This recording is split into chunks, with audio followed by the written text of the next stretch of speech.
All right, welcome back to the lunch table, quarantine part 2 edition, because people can't stay indoors. So we're going to keep on doing interviews via Zoom.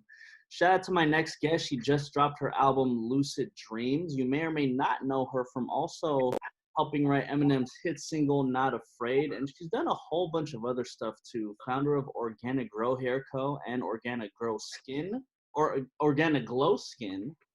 Shout out to KeKe Palmer. What's up? Peace, guys. Hi.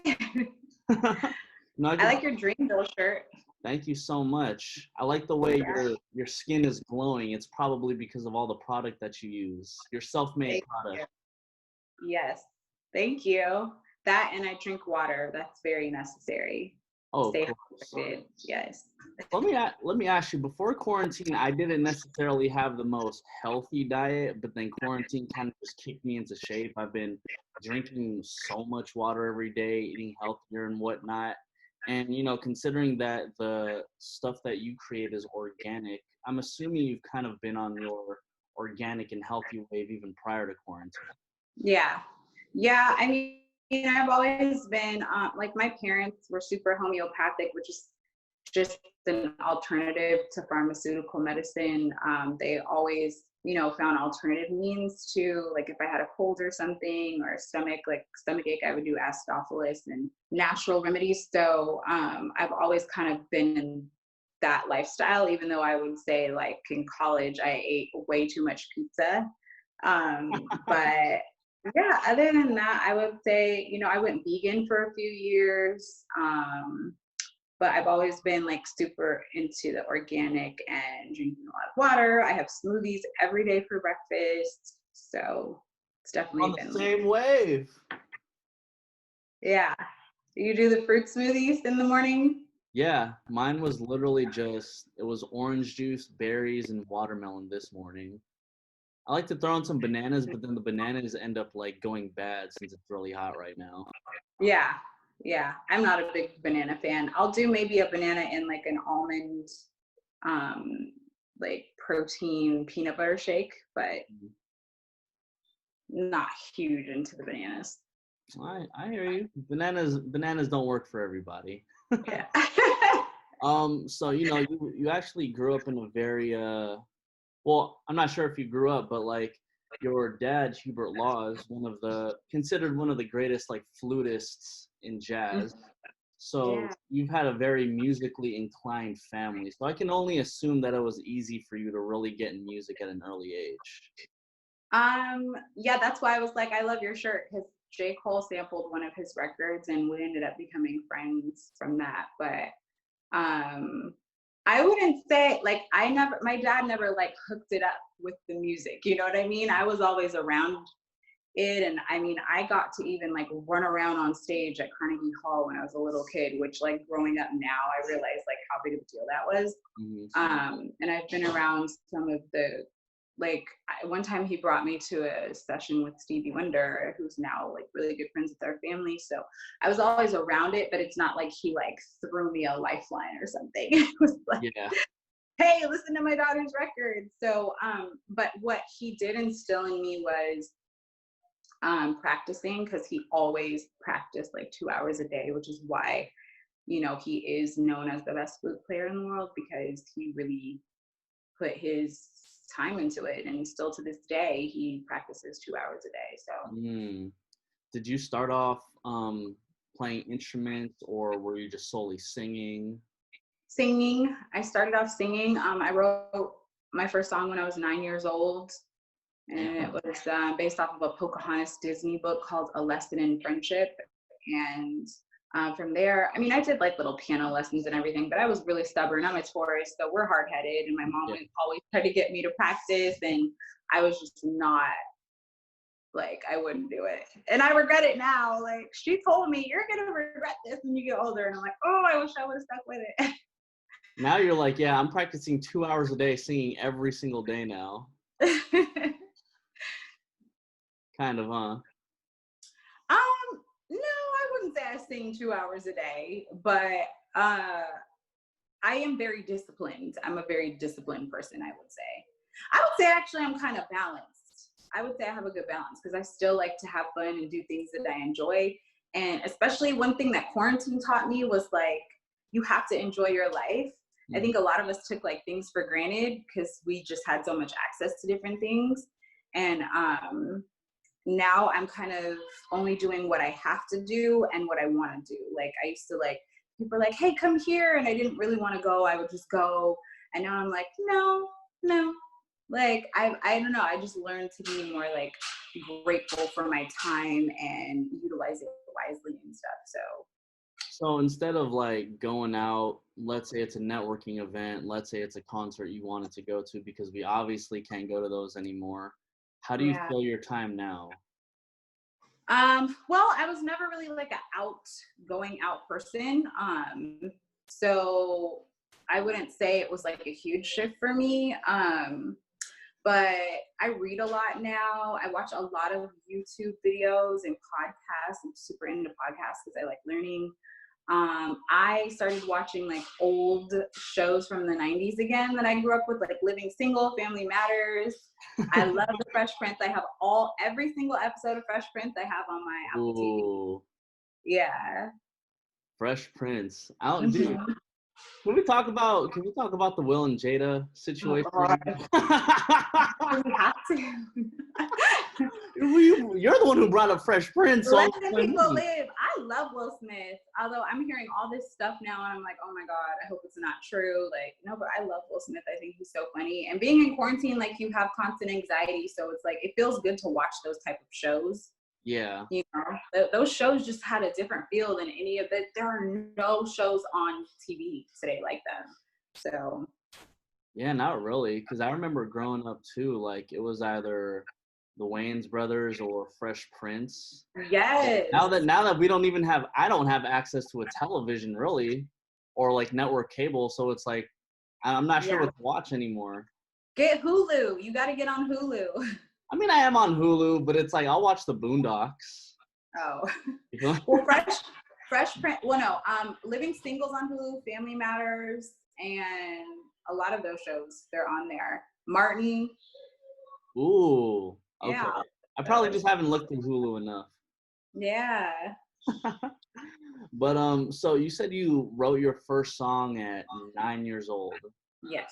So you've been in the industry for quite a while now. Mm-hmm. Between like songwriting, doing your own music, obviously. I think the earliest album that is at least on Spotify was from like 2015.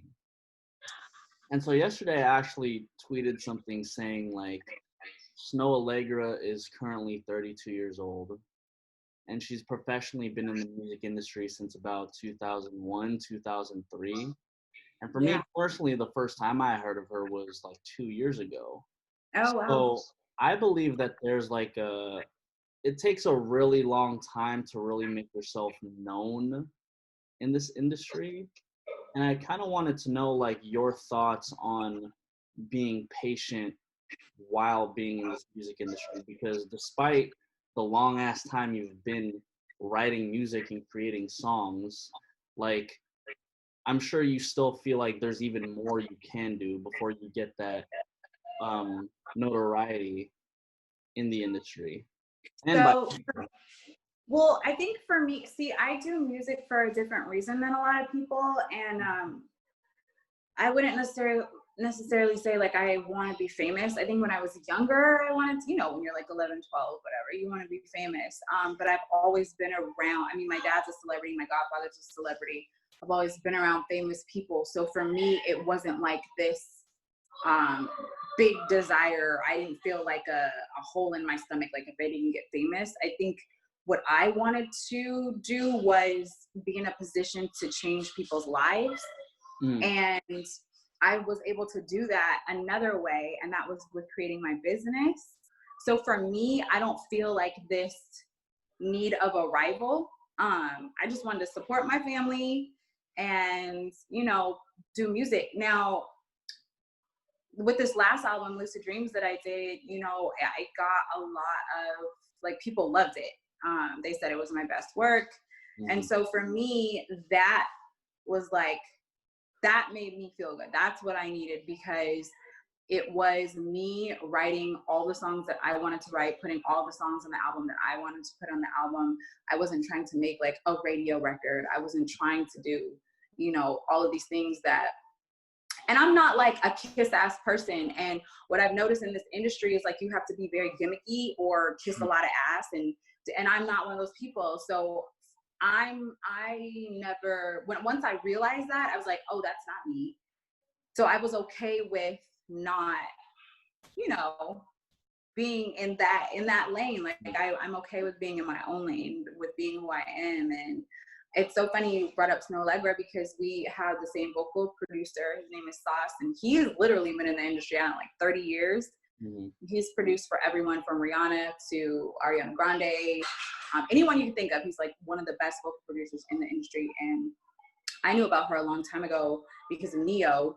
And it's a lot of artists like that. It's like some take a really long time, some pop off immediately. But I think the people who really, really love music, like they're not willing to compromise certain things or do. I've seen some of my industry friends do it. I've seen them like have this fake drama created so that they're put in the news so that their album can get a look, and that's just not me. I hear you. Because, I mean, even if we go back through your Spotify, too, me being from the Bay Area, I kind of did a double take, and I was like, oh, she has a record with I Am Sue and Cool John. Let me just listen to that because, you know, Bay Area, whatever. Yeah. That was back in, like, 2015 when you dropped that record. Yeah. If I were to compare that record to the entire album you have on Lucid Dream, it sounds like two completely different artists. Yeah. Yep. Because then it was like, oh, you have to have a radio record. Oh, you're on tour. Oh, you're doing this. Like you need a record while you're dancing. Like it's just so many. And plus, I was in a different space in my life than I am right now. So for me, I wasn't making this for like anything but myself. It was just, you know, it was for me. Yeah. But yeah, shout out to I Am Sue, Cool John, Skip. I mean, I'm friends with all of them. Like I've been friends with them for years. They're cool guys. Yeah. So what's really wanted, what has kept you active in the industry for so long? Is it solely just the love of music? Yeah. I love music. Like I really love it. And I don't like the industry, but I love music. And, you know, some of my friends, they really push me and they inspire me and they tell me all the time, like, you're literally one of the dopest writers out there. Like you have to just keep putting out content, like, or even I'll get DMs from random fans and they'll just be like, your song helped me through this. And like, that really inspires me to keep going too. I hear you. What were some of those messages that you were getting from fans? Because, you know, your music tackles so many different things, from obviously everything that's going on right now, isolation and depression, like some of those things that you've been helping people through. Just the other day, a girl told me that she was dealing with anxiety because, you know, quarantine and things going on with like her finances and her feeling like she was under a lot of pressure. And she was like, I put on your Lucid Dreams album and it literally calmed me down. So she like thanked me for that. And I mean, I've had guys write me like, I've changed my life because of you helped me and my girl get back together. Like, you made me realize I needed to be a better man. There's all kinds of stuff. So yeah, man, that keeps me going. So then musically, what exactly is the goal then? To just put out something in the universe and for it to reach who it's supposed to reach. Like I always say, I don't make music for people who don't listen to my music. I make music for people who listen to my type of music. So, you know, I'm not out here looking for a look or, you know, trying to just get a #1 single or anything like that. I'm just literally making it for the collective. You know, I've always had this thing about, I feel like songwriters don't necessarily get the credit that they deserve, but the energy that you're giving me right now is the same energy I feel off of Eric Bellinger, for example. Yes, that's my boy. You know what I'm saying? Like, you know, and I love Eric. Yes. And it's just the fact that I feel like both of you have the same mindset as to where we just want to help create something that's dope, whether you are the person on the spotlight or not. And I feel like in that sense, it's like, does the song, like, in that sense, I feel like that's the perfect position for a songwriter, because you're assisting on something that's great without necessarily getting the like, hey, look at me. Yeah. I'm the person who wrote this. Yeah. Yeah. And I think even Eric, like, I think he even, I mean, because he loves touring and all that. Like, I hate touring. I went on tour with him. And I mean, touring's cool.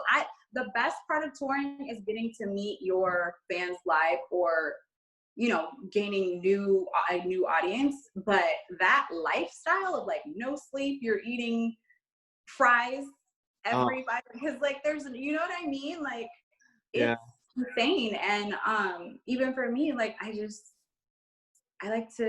chill. Like, I like to, you know. Well, I mean, between touring with Eric and also touring with, you toured with Neo too, right? In Japan, yes. Yeah. So I can only imagine like you going through the ringer twice, or maybe even the multiple times you've been on tour. You're kind of just like, yeah, I don't think like the full artistry, whatever that is, whether it be including touring, including whatever else, isn't necessarily for you. Yeah. No, it's not. Like, I think it's so dope how Sade will come out with an album every few years. She'll do her tour, and then boom, she goes back to her life. You don't hear about anything. Like, that is it to me. Like, she's good. And then, I mean, even with Eric, he, like, financially, he's fine. Like, he gets to spend time with his family. Like, he's a really good dad, you know, and he has 2 kids. So I think that's important to him. So I think when you know what your purpose is and what you want out of life, it's just a lot easier to, you know, be cool with yourself and what your path is. Yeah. Going back to the songwriting really quick, helping assist writing the hit single for Eminem, Not Afraid. What was that like for you? Oh, I didn't write on that record. I sung on the record. Oh, you sung on the record. I sung on the record. Okay. And how that happened was I was in the studio with Dr. Dre, and he had me writing on the Detox, which of course never came out. Yeah.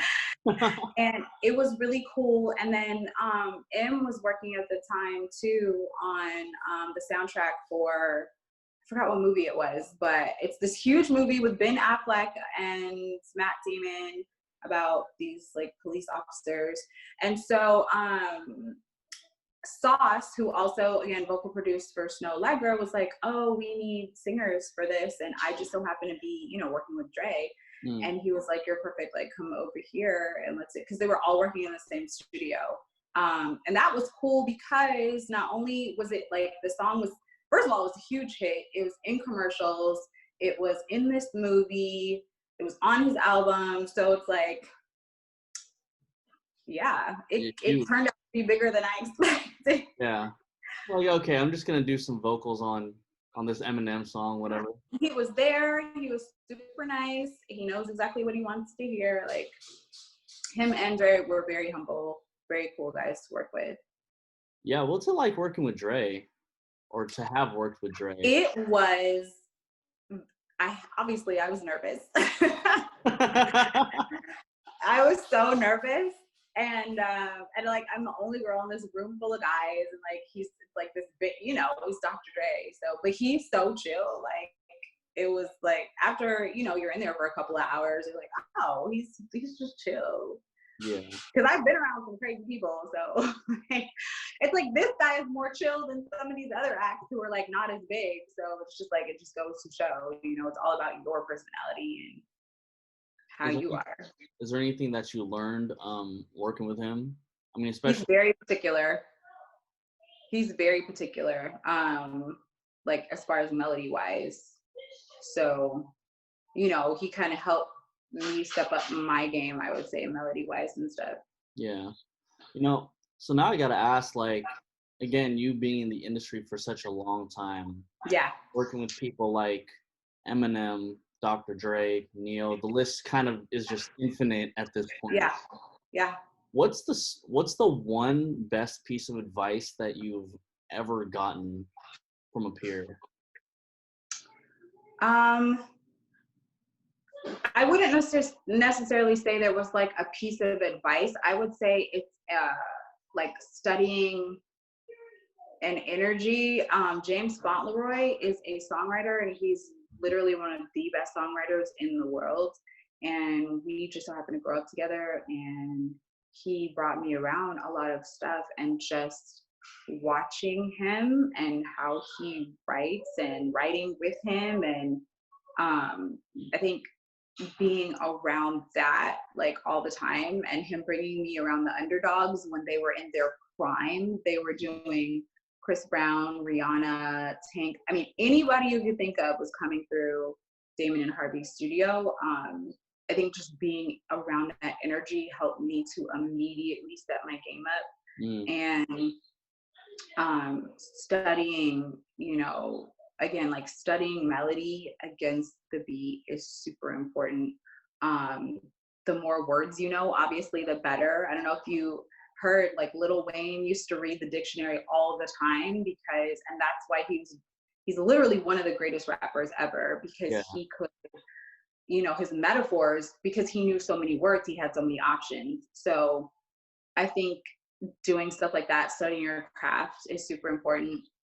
And then just for me, what I always tell people is, like, you have to know yourself, because this industry will try to tell you who you are, and people can see through like a facade. So it's really important that, like, you know who you are, so you can stand strong in that, and people will fall in love with you, like, and you don't have to like keep that up, because it's really who you are, you know? So yeah, I just feel blessed to be around like such greatness all the time, and people who really like get it and like really want to be good at what they do, you know? Yeah, I guess stay around the company that continues to inspire you. Yeah. Today. And pushes you to become better, and, you know, little friendly competitions and things like that, but like from a good place. Like, that stuff is important. Amen to that. So then where do you find the time in the day to work on your own businesses? Oh my God, I'm never not working. From the time I wake up, the time I go to sleep, I guess I'm blessed because I can work from my phones. So, but it's also a gift and a curse, because I'm literally always working. So that's it. You're just constantly on the phone working day in, day out. all the time. Yeah. Nice. 24/7, like, you don't get to clock out being a business owner. It's literally 24/7. People hit me at 2 a.m. like, and if I get up to go to the bathroom, I'm like, oh, look, I have a message. Let me respond to this, because otherwise I won't be able to go back to sleep. So yeah. So, you know, obviously with everything happening right now, with the Black Lives Matter movement making an even bigger impression on the world, because they've been constantly making an impression over these past couple of years. And rest in peace, George Floyd, rest in peace, Breonna Taylor, and, you know, rest in peace, all of the lives and whatnot. But there's been this discussion about like support Black-owned businesses. Yes. And I feel like that part of the conversation didn't start up until now. So what's your take on that, considering you are the owner of a Black-owned business? Yeah, I mean, I've been saying it for years, and I'm so glad that people are saying it now, because I knew that African Americans spend trillions of dollars a year, and so our dollar is very important. And I think that oppression only understands two things, and that's money and war. And so what are you going to do? You know what I mean? Most of us are not willing to go to war. So we can fight from wherever we are with our dollar. And that's super important. And it's super important for people of color to have financial freedom and to have wealth, because we built this place, and, you know, we gave somebody else a leg up, and we don't have anything for ourselves. So yeah, I'm glad that people are recognizing it and talking about it and making these other people wealthy. Like, we deserve it too. Yeah, I feel like we should definitely keep the money funneling through our own. Yeah, man. I mean, and not to say that we shouldn't also funnel our money to like certain big corporations and whatnot. But at the end of the day, it's like the only way we can really help out each other is if we really help out each other, whether that be monetarily or a repost or a retweet, or it's like, yo, Kay is doing this with her organic products. You should check it out. Yep. Spreading the word. And it kind of baffles me how like it's very difficult for even a homie or just a friend to just like spread the word when it's very instantaneous. I know. Yeah, that like a stranger will support you. There's a meme that talks about how strangers will support you before your friends will. But I also think that means that's not your real friend.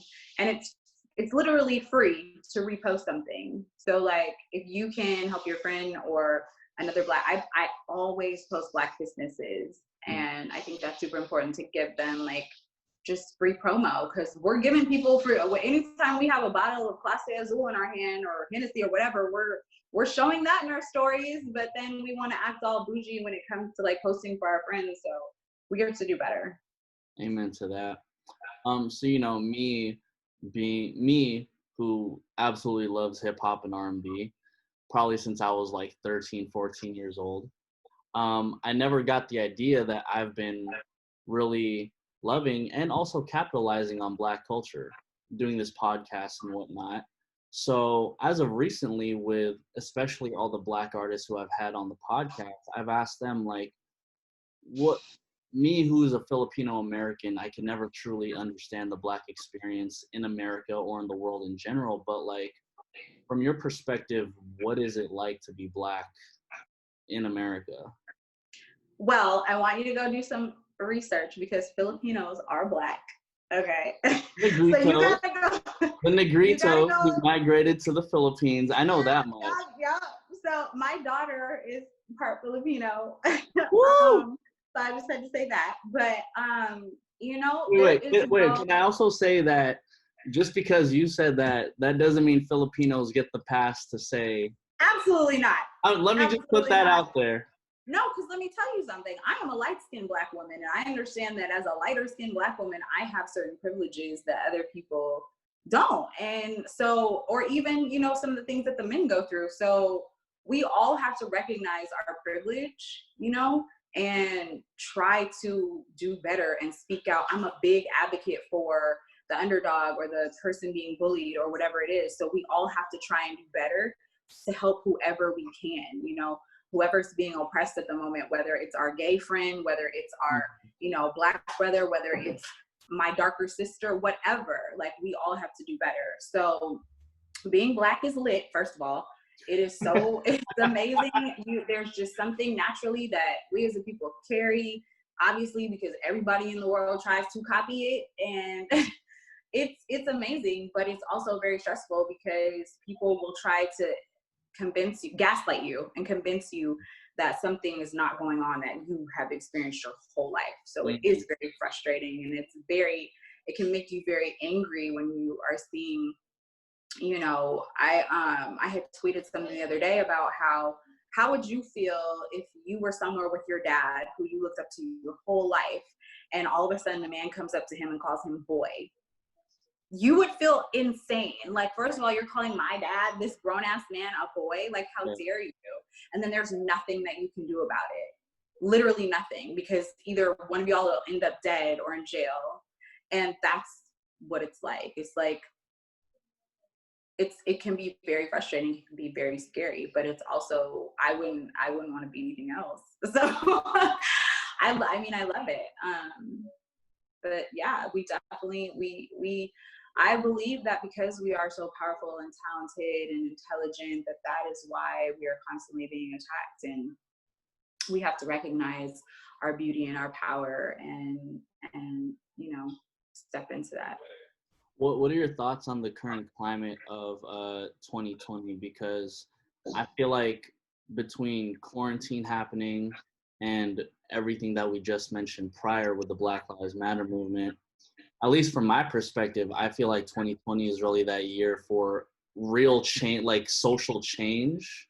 Yeah. But what do you think? It's stressful. 2020 is very stressful. There is a lot of opportunity for change, but what I realize is that there are a lot of conscious people, and there are still the conscious is like this much. And then there's this whole world of complete ignorance because I watch how people follow the news and you can't tell them anything. Like they do not. And I'm like, wow, we have the internet, guys. Like you can literally look this up yourself and people still don't do it. So fact checked or anything. Yeah, it's still very easy to brainwash people, even with, you know, the government admitted to UFOs being real and no one said anything. It just all flew over our heads, but everyone's talking about Will and Jada. So it's kind of scary because we still have so many people who they can't comprehend a lot of this stuff. That's kind of crazy. I kind of get the hint that we stay distracted. All the time. Yeah. All the time. I mean, you saying like the UFO is literally going over our head, and then we're over here talking about Will and Jada.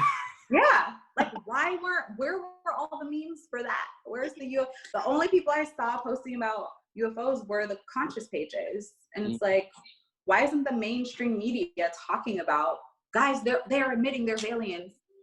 Yeah. Like, why aren't we paying attention to this? Like, Yes. They're not from this earth. Right. There's something else out there. Like. Yeah. Well, with that being said, let's just pay attention to more useful information that we can benefit from. Absolutely. Why call the album Lucid Dreams? Because I'm a lucid dreamer, and I've been lucid dreaming since I was like 11. And I believe that life is a dream, and you can, once you're awake in the dream and you realize how much power you have, you can change the dream for yourself. So that's where that came from. I like that.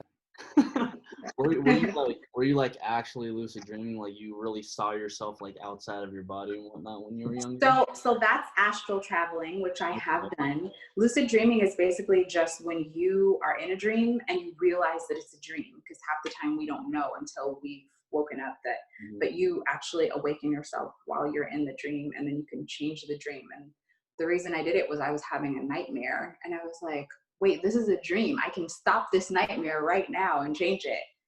So, you know, because life can be a nightmare sometimes. Yeah. But we have to wake up and we have to change it. What was your astral experience like? Well, I hovered over my body. I've done it a few times actually, and one time I visited one of my friends, and she told me the next day. So yeah, man. Yeah. Oh, yeah. You should try it. There's how do you even go about that?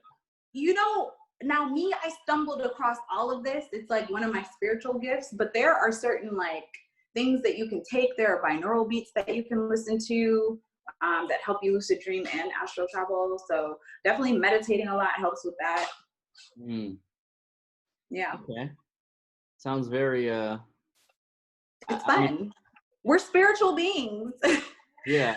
Inside of these shells, you know, we have a lot of power. Isn't it scary though? No, it wasn't scary. Okay. Oh, all right. No. Well, I might have to hit you about those products that will help me get into my dreaming state. Like, damn, I'm just looking at myself. Yep. Hey, okay. You know, I also saw that you have a music video ready for Hopes and Dreams, the last track on Lucid Dreams. Yes. It tackles isolation and depression. Yep. So I know the music video isn't out right now, but what were you trying to get across through the music video? I just wanted people to know that like when you're depressed and you have anxiety, you really feel alone. Sorry, my battery. When you are depressed and you have anxiety, you really feel alone. You feel like you're the only person in the world feeling that way. And I just wanted people to know that like they're not the only ones, and that other people are experiencing similar things, but that you can come through it. You know, different people who battle with thoughts of suicide. I've been there, you know, and I had postpartum depression after my baby. So it's really important just to know that like you can make it through those humps and get past it and be okay. So isolation is a very scary thing, and a lot of people lose their minds when they like when you're in jail and they put you in ISO. People literally lose their shit, and it's not something that's okay. And it's not natural for us to be alone. We are supposed to be around other human beings, and we're supposed to feel, you know, there's something to be said about, I don't know if you've ever had like your head rubbed or anything, but like when you do it as opposed to someone else, it just immediately feels different, right? Yes. And there is something to be said about that. We are supposed to interact with other human beings. So, you know, and it's tough in quarantine, especially if you're quarantined by yourself, to have hope. And I just want people to have hope. When can we expect the music video to drop? You know, maybe a couple of weeks. Maybe next week. Stay tuned to my Instagram because I'll announce it. There you maybe go. Tomorrow. There you go. KeKe Palmer, everybody. Okay, let me get you on the Instagram really quick. Is that IG Live? It's just IG. You got KeKe Palmer on the lunch table, you dig? Well, thank you, Kay. I really appreciate you stopping by virtually, of course. Thank you for having me. No problem, Kay. My Filipino brother. You know me? I'm going to go do the research. That way, when I get back to you, I'll be like, hey, did you know Filipino? Yep, you better. Right. Shout out to your daughter, too. Thank you. She's teaching herself Tagalog. Oh, really? Yes. She knows the basics like kamusta. Yeah. Yeah. She's literally teaching herself. I think that's so dope. You need to make her shoot. Do you guys eat pork? Oh, the lumpia? No, not lumpia. It's sisig. Oh, okay. You have to send me your recepe. I'm gonna go send it to you. I'm gonna DM it right after this. KeKe Palmer, what's okay, cool. Find you? At KeKe Palmer on Instagram and Twitter, KeKe Palmer, Facebook, KeKe Palmer. There you go. Well, this is the lunch table, food for thought. I'm Nico. Blitz, KeKe Palmer, and her video just cut off at the most perfect time.